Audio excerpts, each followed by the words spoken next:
Que agora a gente conversa com a deputada Caroline de Toni, do PSL de Santa Catarina. Ela é uma das deputadas que tiveram o sigilo bancário quebrado hoje pelo ministro do STF, Alexandre de Moraes. Deputada, boa noite. Aqui é Mona Lisa Perrone. A senhora me ouve bem? Boa noite, Mona Lisa. Ouço bem, sim.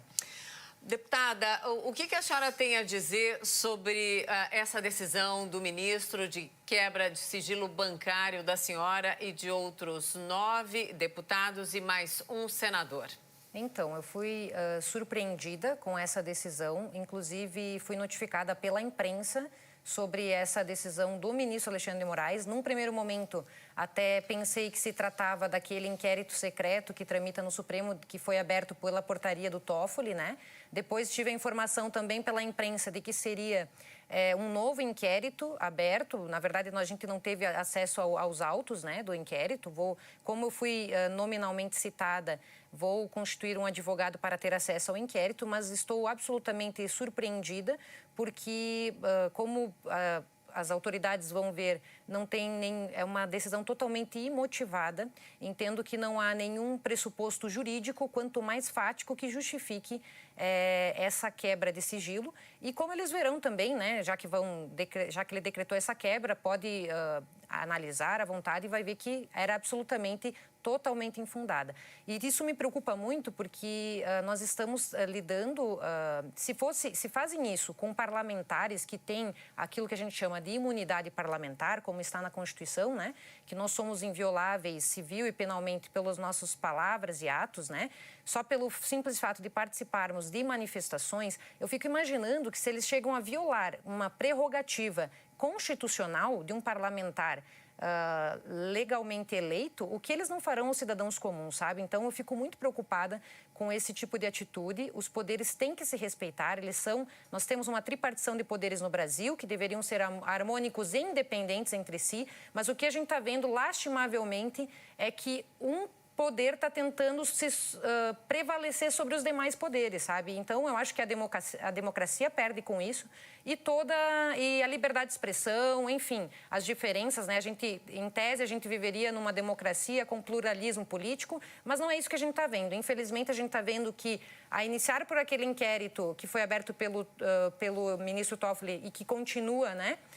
Investigando, a gente não sabe quem, já tem mais de 6 mil folhas, outros parlamentares já foram atingidos. Eu fico muito surpresa e preocupada com o rumo que as coisas estão tomando. Agora, deputada, boa noite. É Caio Junqueira falando. Esse inquérito que a senhora acabou sendo alvo hoje de quebra de sigilo fiscal, ele difere desse outro inquérito que a senhora cita, um inquérito secreto. Inclusive, ele tem o aval, o carimbo da Procuradoria-Geral da República. Como a senhora avalia essa nova investigação sendo referendada pelo Procurador-Geral da República e tendo a ordem apenas determinada pelo Supremo Tribunal Federal? Aí, diferentemente do inquérito das fake news, a gente está falando de 2 órgãos referendando a quebra de sigilo fiscal da senhora. Como que a senhora avalia isso? É isso que eu estou dizendo. Eu estou tendo notícia da existência desses 2 inquéritos pela imprensa, né? Eu até gostaria de saber dos senhores como é que vocês tiveram essa informação, né? Se é um inquérito em tese secreto, né? Que a gente não está tendo acesso. Como é que eu vou avaliar algo que está acontecendo se eu não sei? Se eu não tive acesso, eu, inclusive como advogada, não tive acesso à petição do Procurador-Geral, as motivações que ele entregou. Gostaria de saber também se foi respeitado o princípio do juiz natural, que fala que todo o procedimento deve ser sorteado. Acho muito estranho que, novamente, o relator deste novo inquérito seja a mesma pessoa do inquérito anterior. Então, tudo isso, nós temos regras, assim, do devido processo legal, do contraditório, ampla defesa, princípio do juiz natural, que a gente viu que não foi respeitado no primeiro inquérito. Então, quem garante que está sendo respeitado nesse? O fato é que a gente não tem notícia. Será que a gente está realmente respaldado por todas as prerrogativas, direitos que a gente tem no Estado Democrático de Direito? Mas como vocês mesmos verão, eles verão, né?